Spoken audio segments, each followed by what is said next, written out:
Respirez à fond, c'est Grand Air, le magazine de la montagne et des sports de pleine nature de Télé Grenoble. Aujourd'hui, je vous propose une émission 100% nordique avec des athlètes isérois qui tenteront cet hiver de ramener la médaille la plus convoitée du sport français. Et cette médaille, c'est la médaille olympique que certains autour de cette table ont déjà touché du doigt. Marie Dorin, argent et bronze en 2012 à Vancouver en biathlon. Bonjour. Bonjour. En face de vous, Robin Duvillard, bronze, lui, en 2014 à Sochi en ski de fond. Bonjour Robin. Bonjour. Et puis Anaïs Chevalier, pas encore de médaille, Anaïs, même si vous avez déjà participé à une Olympiade, mais vous êtes encore très jeune, 24 ans, donc ce sera peut-être pour cet hiver. Bonjour en tout cas. Bonjour. À vous. Soyez les bienvenus tous les trois. Elles sont où d'ailleurs vos médailles olympiques, Robin et Marie? Un endroit particulier, vous les rangez? Dans ma chambre. Dans ma chambre pour l'instant. Peut-être elle va partir à la poste dans quelques jours, on ne sait pas. Vous, Marie? Non, moi, elles sont au placard. On a un placard poussiéreux dans un bureau. Bon, vous affichez pas vos trophées, en tout cas, tous les deux. Vous faites partie du team Grenoble Isère Nordique. Alors, je ne sais pas si je le dis dans le bon sens, mais en tout cas, tous les termes y sont. C'est une équipe un petit peu particulière dans le milieu du nordique, Robin. Ouais, c'est une équipe qui fête ses 20 ans cette année, qui a la particularité de réunir fondeurs et biathlètes, ce qui n'est pas toujours le cas des autres teams régionaux en France. Et voilà, c'est un team qui s'est construit au début qui avait vocation pour les seniors qui étaient aux portes des équipes de France de pouvoir raccrocher le wagon. Et petit à petit, le team a beaucoup évolué. Et donc nous, c'est sûr qu'on est dans le team et aussi en équipe de France, donc c'est un statut un petit peu particulier, mais qui nous offre la possibilité, pour moi du moins dans le ski de fond, d'aller faire des courses longue distance de temps en temps à l'étranger, une équipe, voilà, c'est aussi les jeunes du coin avec qui on s'entraîne depuis toujours, et puis voilà, l'occasion de faire les championnats de France tous sous les mêmes couleurs, et voilà, je pense que c'est hyper important pour le ski français d'avoir ce genre de structure qui supplée à la Fédé et qui permettent aux jeunes de pouvoir continuer quand ils sortent du lycée et des comités. Donc, c'est une fierté d'être dans ce team. Alors, il y a l'équipe de France, il y a le team, et puis vous avez chacun vos clubs respectifs. Alors, vous, Robin, c'est le Vercors, et puis en face, toutes les deux, vous êtes licenciés au Settlo. Hein. Au Settlo. Alors, c'est pas une tradition, le nordique, le biathlon, le settlo, on y pratique plutôt le ski alpin. Pourquoi? C'est parce que vous êtes du secteur géographique? Oui, c'est un petit peu ça. C'est vrai que c'est plus un gros club de ski alpin. Mais finalement, sur Beldon, c'était avant... Enfin, moi, quand j'ai commencé, en tout cas, c'était le seul club qui acceptait les nordiques. Donc voilà, du coup, un petit peu par défaut, j'ai envie de dire. Mais voilà, c'est un club... On est fidèle depuis un bon moment maintenant. Bon, c'est un tout petit club, mais il y a une très bonne ambiance. Et voilà, c'est vrai qu'on a commencé là-bas. Et puis après, on est vite parti sur un centre d'entraînement un peu plus important qui offre des conditions d'entraînement après pour pouvoir le faire vraiment en compétition et en faire son métier. Sur le Vercors. Il n'y a pas beaucoup de petits clubs qui peuvent avoir 2 top 10 dans des compétitions internationales, puisque vous faites partie toutes les deux des 10 meilleures mondiales en biathlon. Donc, vous pouvez le signaler. Alors, le team Grenoble fête ses 20 ans cette année, mais ce n'est pas le seul anniversaire. C'est aussi les 50 ans des Jeux Olympiques de Grenoble en 68. Alors, aucun de vous n'était né à cette époque. Même moi, je n'étais pas encore conçu en 68. J'ai ressorti quand même du placard archive quelques images d'époque, notamment de ski de fond, du ski nordique. Robin, on va les regarder, comparer peut-être l'évolution du style, de la tenue par rapport à maintenant. Là, on est dans le Vercors. Hein. Ah, autrement, ouais. Non de Béjou. Alors, le skating n'existait pas à l'époque. Hein. C'était uniquement ce qu'on appelle le pas de patineur, le pas de alternatif. Ouais. Le traçage. Voilà, on est pourtant à quelques encablures des Jeux Olympiques, mais les pistes, comme vous les connaissez, c'est encore de l'histoire assez récente. Après, ça, on pratique ça, de temps en temps. Là. Je pense que ce matin, à Gève, c'était comme ça. Avec la neige fraîche. Non, mais ça, c'est très bonne façon d'apprendre le ski. Après, c'est sûr qu'aujourd'hui, les compétitions, ça ressemble plus à ça. Mais c'est chouette de revoir aussi les origines, parce que c'est pas si éloigné que ça. Et... Ouais, a quelque peu évolué. Alors, il n'y avait pas d'épreuve de biathlon féminin en 68, Anaïs et Marie, mais j'ai quand même des images d'époque des garçons qui couraient. Alors, je ne sais pas si ce sont les mêmes carabines que vous aujourd'hui. Ça a l'air un peu plus guerrier, leur fusil. Ouais. Ah oui, non, mais d'accord. C'est même pas les mêmes calibres. Non, on a vu la taille des balles, c'était... Oh la vache. Ah ouais, d'accord. Non, Ouais, c'est pas les mêmes calibres. Je dirais pas que c'est le fusil de guerre, mais pas loin. Ils tiraient presque, en fait, ils tiraient sur des trucs d'argile, en fait. Ah ouais, ils avaient des grosses cibles, un peu comme le ball trap. Ou non, bah non. Ça a bien évolué, ça. Alors, le biathlon féminin est arrivé qu'en 92, aux Jeux Olympiques d'hiver. À l'époque, en 68, on peut dire que les vedettes, c'était plutôt les skieurs alpins, Kili, il y avait les sœurs Guetschel. En 2018, les choses ont un petit peu changé. Les Jeux Olympiques qui arrivent en Corée, ça pourrait bien être les Nordiques à l'honneur. C'est d'ailleurs le plus titré d'entre vous qui sera le porte-drapeau de la délégation française, Martin Fourcade, qui compte plus ses trophées. Alors lui, il ne peut pas les ranger au fond d'un placard, ou alors il faut un grand placard. Il a le droit à sa vitrine chez Rossignol. Le biathlon, plus gros pourvoyeur de médailles pour la France depuis 3 Olympiades. J'ai calculé 14 médailles sur les 3 derniers Jeux Olympiques. Ça vous donne une petite responsabilité à toutes les deux, là, dans quelques mois? Bah, c'est surtout lié au fait qu'on a énormément de disciplines quand même en biathlon et qui ne sont pas... une personne qui gagne une discipline peut très bien gagner dans les autres aussi. Elles sont pas, le format change, mais on n'est pas obligé vraiment de se spécialiser comme en ski alpin, ou comme en ski alpin ou en ski de fond, comme dans d'autres épreuves. Donc, ce qui fait que c'est toujours les mêmes au départ. Et donc, les meilleurs ont potentiellement la chance de réitérer leur exploit plusieurs fois. Bon, c'est pour ça que Martin Fourcade avait remporté 2 titres aux derniers Jeux Olympiques. Vous, Marie, en 2010, vous étiez revenue aussi avec 2 médailles en Isère. On va revoir quelques images de votre course. Ça, c'était en individuel, un peu à la surprise générale quand même, vous n'aviez pas forcément performé, vous étiez encore jeune, pas forcément performé en Coupe du Monde, et là, lors de la première course des Jeux Olympiques, vous faites le sans faute. C'est vrai que je pense que j'ai bénéficié de très bonnes conditions déjà, parce que la piste se dégradait au fur et à mesure, et j'ai eu la chance de partir dans les premiers dossards. Et puis, j'ai eu la chance d'être en forme au bon moment, avec une super paire de ski, de sortir le tir parfait. C'est ces petits plus, des fois, C'est vraiment de la chance. Mais... Non, mais des fois, c'est le fait réussite. aussi de la réussite qui arrive au bon moment. Et puis, je pense que ce qui joue aussi, des fois, le fait de ne pas être attendu. On a moins de pression. Parfois, voilà. Moi, je fais partie des gens qui se mettent énormément la pression et chez qui ça ne marche pas toujours. Donc voilà, là, c'était le cas. J'étais dans un grand jour et voilà. En plus, je mets des 10 sur 10, je pense. Ah oui, vous faites un sans faute sur cette épreuve de sprint où il y a 2 fois 5 tirs et 7 km et demi de ski de fond. Et vous les faites plus maintenant, ces tirs parfaits? Si, mais c'est vrai que je suis plus dans la difficulté depuis 2-3 ans au niveau du tir. Mais si, ça m'arrive et j'espère que ça va m'arriver encore cet hiver. On verra bien. On vous voit à l'arrivée. Alors, vous étiez parti avec le dossard 10. On ne sait pas forcément, quand on franchit la ligne d'une course comme ça contre la montre, qu'on va être médaillé quelques minutes après? Non, surtout dans mon cas où là, clairement, je partais déjà devant, donc il y a beaucoup de dossards derrière.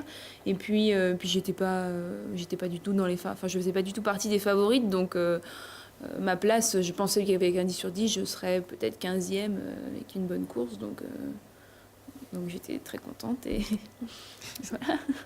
On va vous revoir d'ailleurs sur le podium, votre premier podium olympique. Là, on lâche. J'y croyais pas trop. J'étais plus jeune quand même.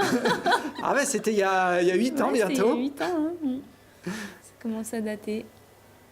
Une belle médaille de bronze. D'une grande du ski, Neuner là. Enfin, 2 grands, Kuzmina aussi, qui a encore le titre de Sochi aussi, sur le sprint.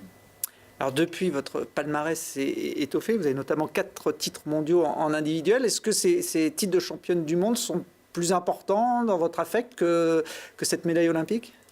Non, c'est différent. C'est arrivé à des époques différentes aussi. Après, Les Jeux, ça arrive quand même que tous les 4 ans, donc c'est quand même quelque chose qui reste du domaine de l'exceptionnel, et c'est une mentalité différente, c'est aussi toute une médiatisation qui est différente autour des Jeux.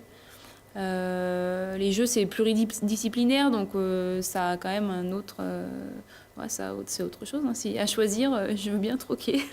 Vous laissez les 4 médailles mondiales pour une médaille olympique, surtout qu'il vous manque plus que l'or maintenant, puisque vous avez le bronze et l'argent. Robin, vous aussi, la collection de médailles mondiales olympiques est plutôt sympa, puisque vous en avez une dans chaque catégorie. Vous avez décroché la médaille olympique en 2014, donc c'était pas Vancouver, mais c'était l'Olympiade d'après à Sochi. Sochi, c'était la première médaille en plus pour le ski de fond français. C'était la deuxième, mais la première par équipe. Il y avait eu Rodi d'Aragon en 2006. Ah oui, effectivement, dans le chaos sprint. Et voilà, nous après, c'est un petit peu comme Marie, ce qu'elle a vécu en 2010, c'est que on n'était pas forcément attendu. Voilà, il n'y avait encore jamais eu la médaille sur un grand événement.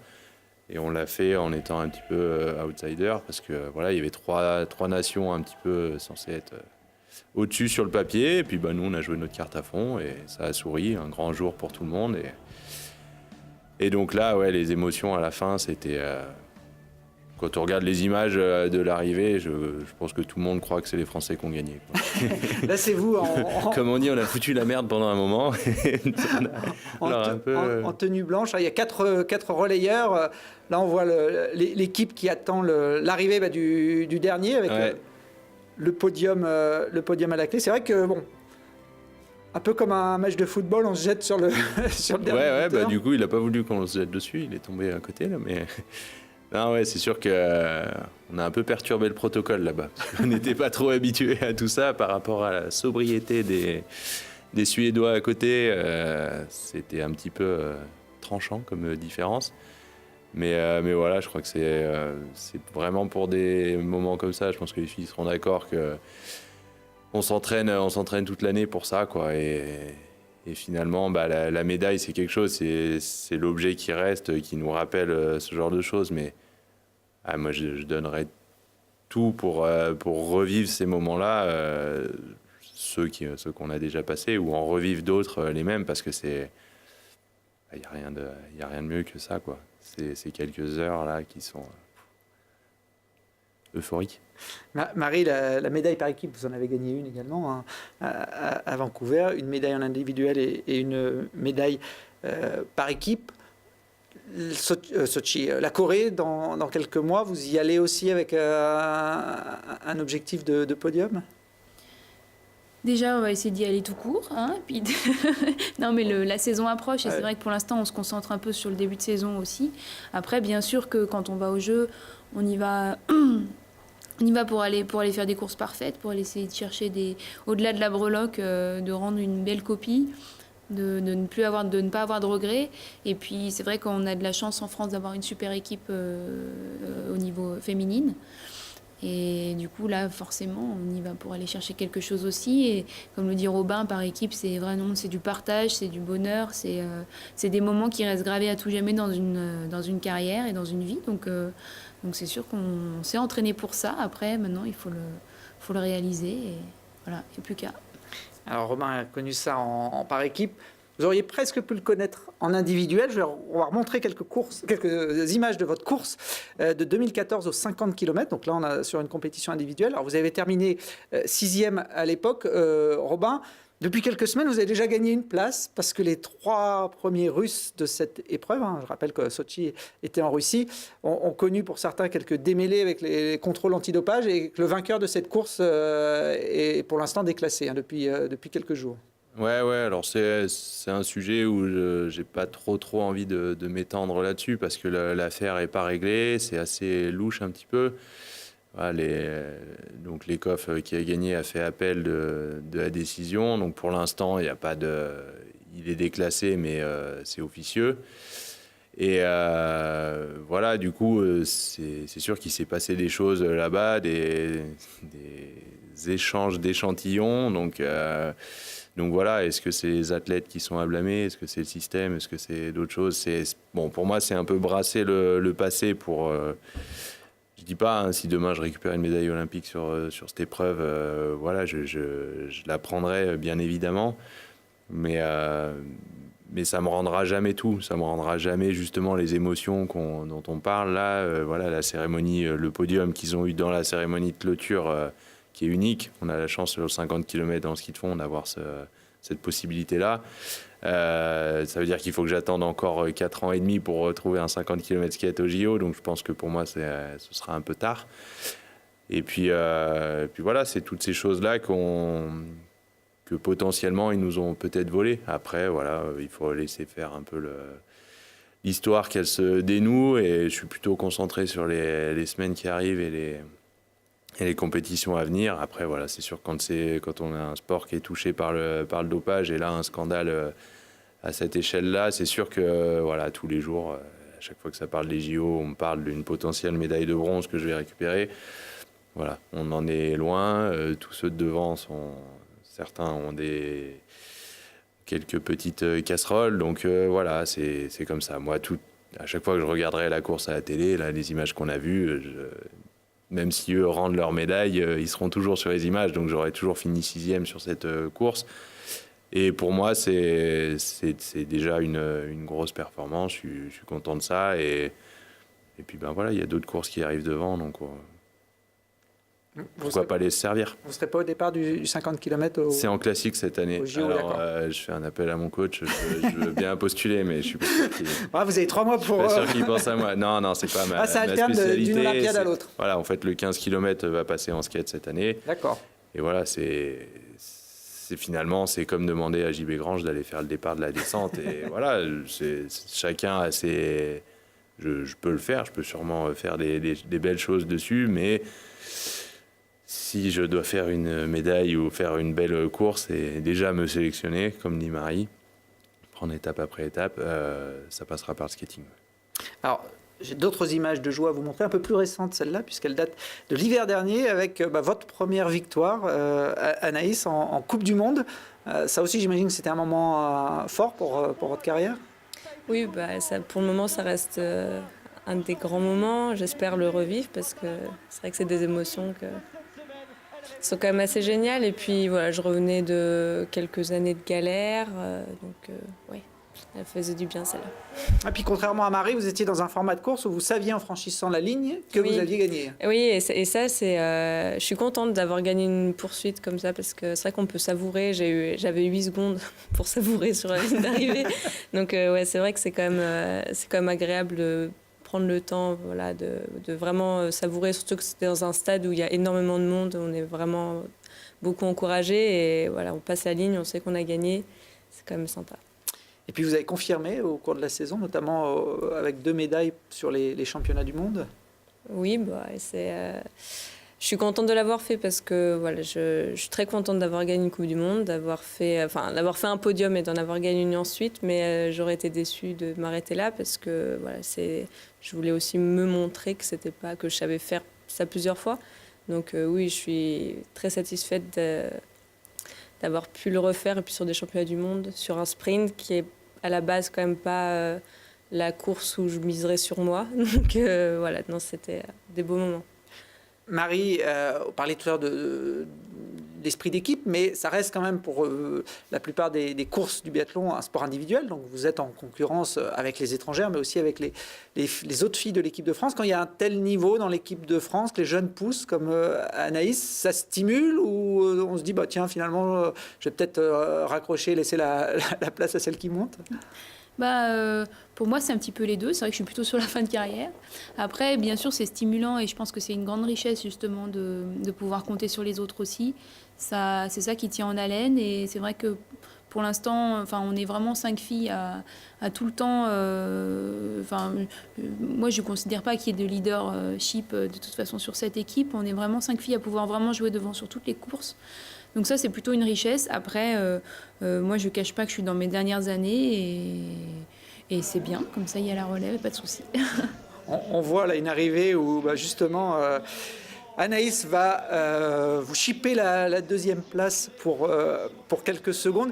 Il y a des dans les courses en masse, la mass start, il y a des stratégies d'équipe, même si vous êtes concurrente, quand on est française, on peut s'entraider? Oui, après, on va pas. Je dis pas qu'on va aller casser le bâton à une autre, mais c'est vrai que moi, en tout cas, moi, quand je skie derrière une Française, je fais d'autant plus attention de pas lui ripper un bâton ou un ski ou la faire tomber stupidement. Je dis pas que je le fais pas aux autres adversaires, mais j'ai l'impression d'être un tout petit peu plus attentive pour pas quand même l'envoyer au tas ou. Parce qu'après, de toute façon, ça se règle, ça se règle à l'hôtel. Hein, donc, non, mais pour rebondir sur ce que disait Marie, moi, je trouve que c'est vrai on est 5 filles avec des âges différents et c'est une super richesse parce qu'en plus, on a toutes des qualités différentes au niveau soit du tir, soit du physique et tout. Et je trouve que pour ça, ça permet de faire un échange et un melting pot qui est énorme, quoi. Et voilà, l'expérience des plus expérimentés par rapport à voilà, un peu l'insouciance ou l'inexpérience justement des plus jeunes. Je trouve que voilà, c'est un super échange qui fait que l'équipe avance bien. Il y a un autre paramètre un peu particulier pour vous dans l'esprit d'équipe, c'est que votre petite sœur fait partie aussi des meilleures biathlètes françaises. Alors elle n'est pas forcément dans le top niveau mondial, mais vous avez fait disputer des Coupes du Monde avec elle. Oui, une, ouais, je crois, oui. C'était à Polyuka. Bah, je lui en souhaite plein d'autres parce qu'elle a eu une saison un petit peu compliquée, mais je suis sûre qu'elle va vite nous rejoindre. Les sélections pour les Jeux Olympiques, vous êtes sûres toutes les deux d'aller aux Jeux ou c'est pas... Pas du tout. Non. Il y a pas de, en fait, nous, c'est une discipline où il n'y a pas de minima à faire comme dans certaines autres disciplines estivales. Nous, ce sera les 4 meilleurs à l'issue du mois de janvier. Donc on a jusqu'à janvier pour se sélectionner. Donc ça veut dire que le début de saison est encore plus important cette année. Oui, mais il le serait aussi de toute façon, juste pour arriver en confiance, déjà se prouver à soi qu'on a tel niveau, qu'on est capable d'aller chercher des jolies choses. C'est aussi une belle préparation et je trouve que c'est assez juste finalement comme fonctionnement que d'emmener les 4 meilleurs sur l'ensemble du début de saison plutôt que quelqu'un qui a eu une performance à un moment et qui n'est peut-être plus en mesure de la répéter. Je trouve que c'est assez juste, moi. Mais non, on n'a pas nos billets on n'a pas nos noms inscrits sur les billets d'avion. C'est pareil sur le ski de fond, malgré votre médaille d'il y a 4 ans, vous n'avez pas revendiqué une place dans l'équipe. 4 ans, c'est une éternité. Non, à la rigueur, c'est sûr que ce qui a été fait la saison d'avant, c'est jamais vraiment remis à zéro. Après, moi, pour avoir une saison un petit peu plus compliquée l'an passé, tant mieux. Mais non, c'est au contraire, il faut emmener les gens en forme du moment. Après, ce qui fait la différence, c'est entre 2 athlètes qui sont très proches, c'est l'un ou l'autre. Bah, peut-être que l'expérience ou au contraire, peut-être la jeunesse, il y a d'autres critères qui peuvent rentrer en compte. Après, c'est sûr que voilà, si pour les biathlètes, parler un exemple qui n'est pas de mon sport, mais pour le connaître suffisamment, sur un relais, 2 filles qui vont avoir le même niveau mondial à ce moment-là, ils vont sûrement mettre celle qui a le plus de stabilité sur un relais, sur un tir, sur tout ça. Parce que les JO, c'est aussi un moment où l'expérience compte, on peut être dépassé un peu par cet événement. Et c'est quelque chose où des fois, on n'est pas toujours préparé à ça. C'est quelque chose de beaucoup plus gros. Et des fois, il se passe des choses qui ne sont pas tout à fait les mêmes que sur le circuit traditionnel de la Coupe du Monde, quoi. Alors avant les JO, il y aura effectivement la Coupe du Monde. Et une étape en France, en biathlon, c'est assez rare que la France, ça se passera au Grand Bornand, en Haute-Savoie, à la mi-décembre. Moi, c'est une première pour moi. J'ai jamais couru en France pour l'instant.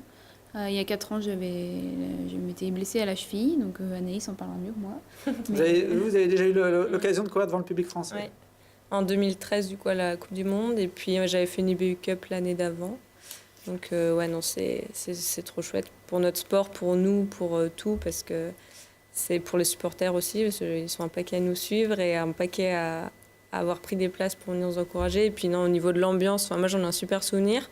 C'était une période où on n'avait encore pas toutes les médailles, où l'histoire de l'équipe de France actuelle n'était pas encore comme aujourd'hui. Donc je pense que ça va être une belle fête. Et puis je pense que c'est un très bon entraînement avant les Jeux au niveau de la bulle médiatique et la pression qu'on peut avoir, je pense que ça va être une bonne répétition. Il faut juste espérer qu'il y ait de la neige.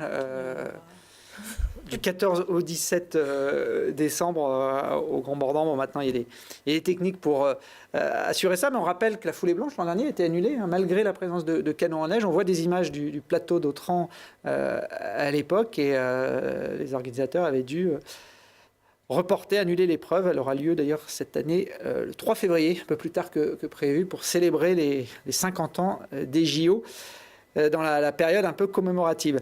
Vous passez plus de temps sur neige ou sur route à l'entraînement, sur ski roue? Je dirais sur route, mais ça doit être kiff en fait. Hein. Ouais, Parce que de novembre à avril, on est sur neige. Et après, ça dépend quand est-ce qu'on rattaque le ski roue, mais on va dire que de mai à novembre, ici, on va dire sur route. En fait, en temps passé, ça fait, sur la période, ça fait plus de temps de ski à roulette, parce que voilà, il y a 7 mois pour 4 mois de ski. Par contre, c'est vrai que l'été, on fait aussi de la course à pied, on fait aussi d'autres sports, alors que l'hiver, on fait globalement 90% que du ski. Donc ça ramène les heures à peu près pareil. Après, ce que je regardais, moi, par rapport à avant, où on allait beaucoup plus skier l'été sur les glaciers et tout ça, là, maintenant, ça se réduit un petit peu. Donc c'est vrai que le nombre d'heures de ski roue devient de plus en plus important. C'est les mêmes sensations? Là, on voit du ski roue par rapport à ce que vous faites sur neige, ou il y a quand même une différence? Pas les mêmes sensations, surtout quand on tombe, en fait. Ah, j'avais pas pensé à ça. Mais quand on est en équipe de France, on tombe jamais. J'ai testé les deux au mois d'octobre, là, et bon, ouais, non, c'est pas les mêmes sensations. Bon, on venait de voir Martin Fourcade remettre sa carabine. Vous avez un port d'armes, les filles, pour vos fusils, vos carabines de biathlon, ouais? Obligé. C'est obligatoire. C'est quoi le calibre? On a vu qu'en 68, ils rigolaient pas avec les munitions. C'est des 22. C'est des long balles de 16 mm, c'est ça? Ouais. Ouais, ça rigole pas non plus. Hein. Ça fait des trous, quoi. Après, Oui. Ça dépend où on vise. Ouais. Mais on vise des Non, on cibles, vise quoi. des cibles. Non humaines. Non, on vous voit d'ailleurs, Anaïs, à l'entraînement. C'est pareil, plus de tir ou de ski de fond sur une saison? Moi, sans hésitation, plus de ski que Ouais. de tir. C'est pas le cas pour tout le monde?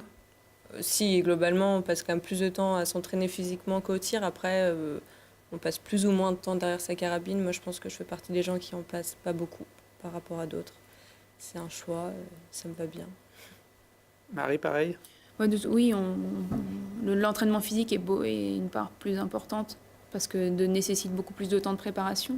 Après, l'entraînement au tir, c'est quand même quotidien et si le temps passé derrière la carabine est aussi conséquent, c'est pour ça qu'on ne peut pas faire autant d'entraînement que nos compatriotes et les fondeurs. Ils peuvent, mais ça prend plus de temps. Oui, voilà, il faut sacrifier encore plus. Non, mais oui, mais c'est vrai on pourrait pas. Enfin, je pense qu'on ne pourrait pas. Alors, le tir, c'est important, ça se joue sur des petits détails. Et il y a notamment un ancien membre du team, hein, qui s'appelle Clément Jacquelin, qui a développé, on le voit, une carabine un petit peu sur mesure. Je crois qu'Anaïs, vous profitez de ce qu'il fait, non? Ah non. Non. Non, désolée, mais non. Bon. En tout cas, il équipe plusieurs biathlètes de l'équipe de France. Je sais que Martin Fourcade, notamment, est intéressé par ça. Votre carabine, c'est quelque chose que vous achetez dans le commerce, ou vous la faites quand même sur mesure? Non, elle est personnalisée à 100% en général. Enfin, pour ma part, c'est une crosse qui est faite en Finlande, mais voilà, on donne la crosse et puis après autour, on a un super armurier qui s'appelle Franck Badiou, qui est aussi l'entraîneur des garçons, Ouais. qui passe un temps fou à nous faire des carabines qui nous vont à la perfection. Donc voilà, c'est un petit bijou. Notre carabine, elle est toute faite à notre main et je pourrais pas tirer avec celle de Marie et Marie ne pourrait pas tirer avec la mienne. Non, c'est quelque chose, je crois que. Après, on a toujours une compliqué. carabine de réserve pour tout le groupe en cas de grosse chute et tout, mais bon, de toute façon, quand on cumule le temps de la chute Oui. plus le fait de tirer avec une autre carabine, bon, c'est vraiment en cas de crise qu'on doit l'utiliser, quoi. Non, mais ça peut être ça le gros avantage de ce que fait Clément. C'est justement pour vous refaire à l'identique la même carabine, que votre carabine de réserve Sur les puisse courses, être la même. Sur les courses, il a droit à une seule carabine Oui, de mais réserve. ce que je veux dire, c'est que si tu la casses, Ah oui, pour le ça lendemain. peut être Mais on a intéressant, tous plus une que- crosse de rechange. Ouais, mais c'est pas toujours l'identique, non? Ah, quand même. Ouais, c'est proche quand même. En tout cas, il développe son activité. Faire de la pub, Non, mais je sais qu'il y a Björn Dalen qui a été le premier à tester ce savoir-faire isérois. Et puis le frère de Clément, Emilien, est annoncé comme futur star du biathlon français. Toujours se méfier avec les futurs stars, tout à fait. mais c'est un espoir. Il y en a beaucoup qu'on a annoncé, il y a un grand espoir en tout cas. Oui, non, c'est sûr qu'il a une grande qualité. Et il fait partie de votre team, On lui du souhaite team Grenoble. le dire. Nordique. Alors, Marie le disait, elle est plutôt proche de la fin que du début de sa carrière, à 31 ans. Vous, Robin, vous avez 33 ans aussi, c'est ça La fin de carrière, vous y pensez tous les deux, et vous y pensez tellement que vous avez monté un projet en commun qui Alors, s'appelle... pour ma part, il y a beaucoup de gens qui y pensent. Moi, j'y pense pas encore trop. Je ne sais pas, mais il y a Alors, on va des dire la gens qui reconversion. sont toujours surpris. À 33 ans, on continue. Bah oui, il y en a qui ont 40 et qui continuent. Donc, Je parlais de non, on est Björn encore Dalen à jeune, l'instant, on peut continuer. Mais c'est sûr que, ouais, voilà, c'est des choses qu'il faut commencer à envisager parce qu'on ne fait pas du foot et que demain, bah, il y a aussi... faut continuer à vivre et puis à manger, donc c'est important de manger. Et voilà, c'est sûr qu'avec Marie et son mari Loïs Habert, on a lancé ce projet-là, donc c'est...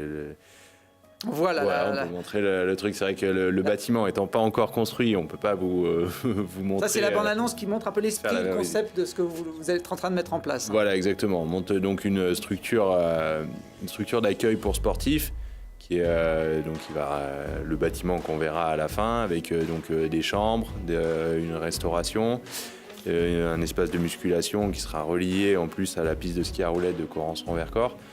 Un espace de récupération. Tout est organisé dans le bâtiment pour l'accueil de sportifs.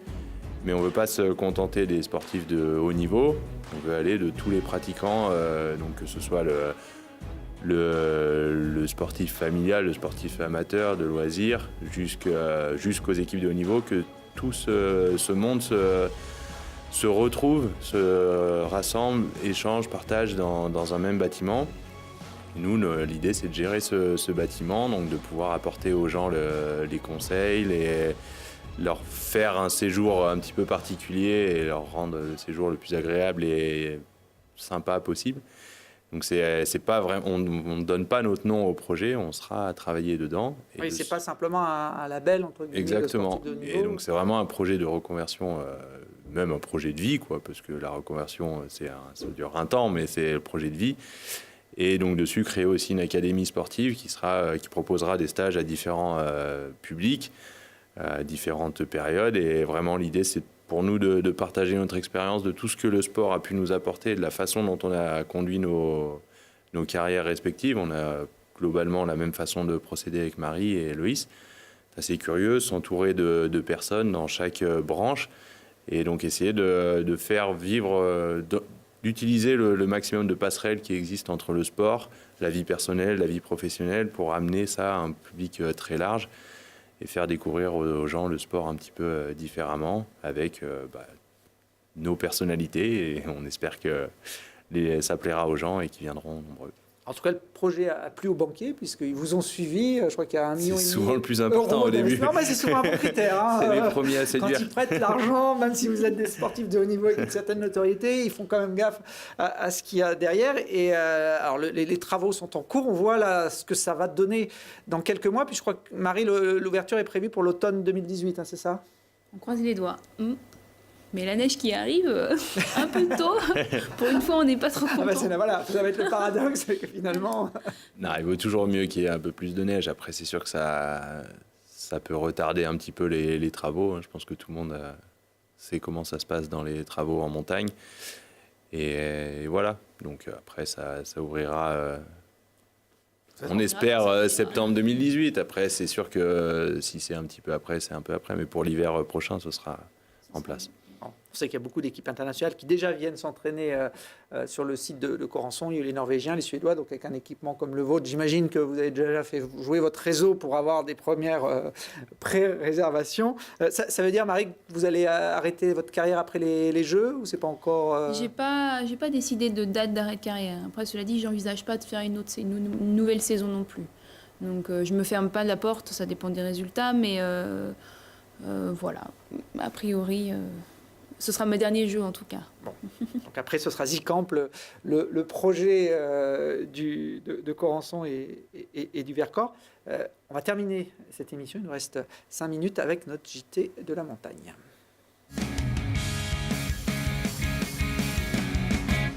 Et vous allez voir qu'on va rester dans le nordique, avec un événement planétaire, la sortie en ce mois de novembre du 3e opus du Team Valoche, avec au casting un certain Robin Duvillard.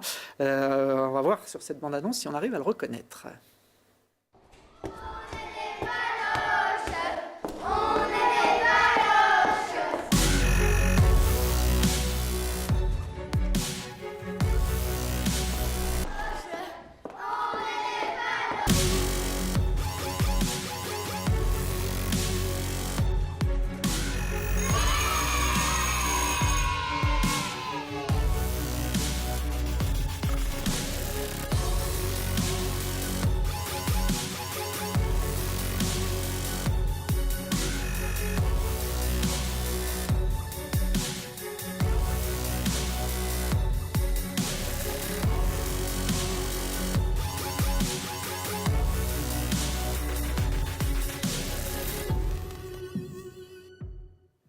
Alors moi, je l'ai reconnu, Robin. Il était en bleu là sur la dernière séquence.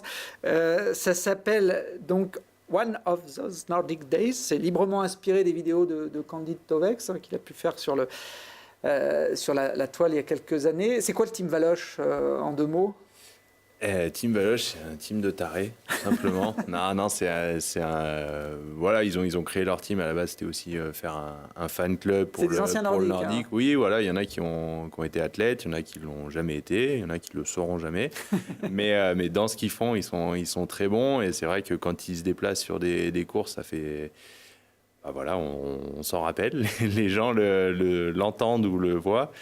Et voilà, puis pour nous, en plus, ils en ont 2 là-dedans qui s'amusent un petit peu à faire du freestyle en ski de fond. Donc Baptiste Jouty et puis... Yann Non, Pierre Guédon, excusez-moi, j'ai mangé son nom. Voilà, donc ils s'envoient un petit peu en l'air sur les gros kicks, là, à faire des sauts périlleux. Et donc voilà, c'est super sympa. Là, ils se sont dit cette idée de faire des vidéos, de rassembler un peu tout le monde du ski et pas que du nordique, parce que dedans, donc il y a les fondeurs, les biathlètes, les skieurs alpins, les freestylers. Il y a tout le monde qui participe. Voilà, chaque année, on se retrouve pour passer des moments assez sympas. Et puis voilà, ça montre le ski nordique un petit peu différemment.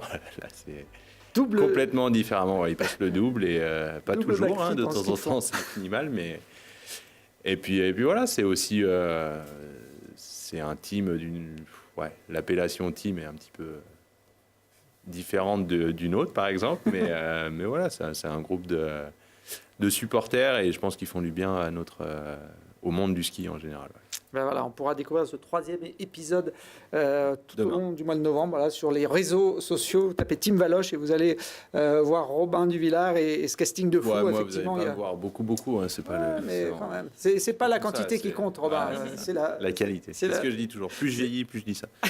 C'est la qualité. Vous faites du parapente tous les 3? Je change complètement de sujet. Très peu. Pas du tout.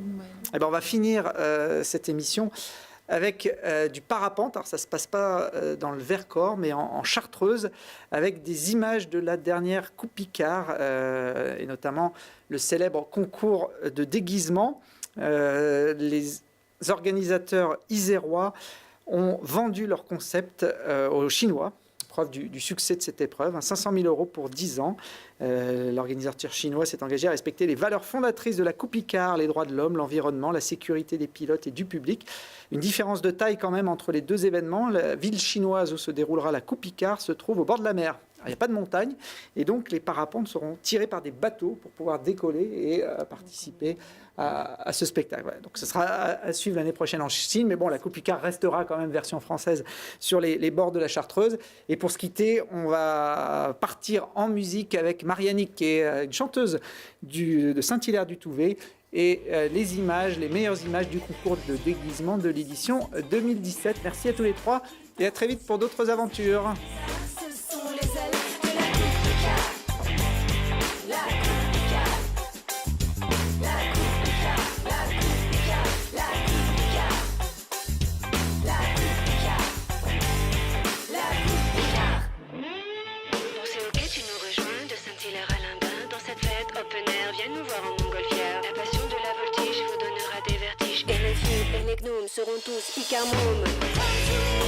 Saint-Hilaire.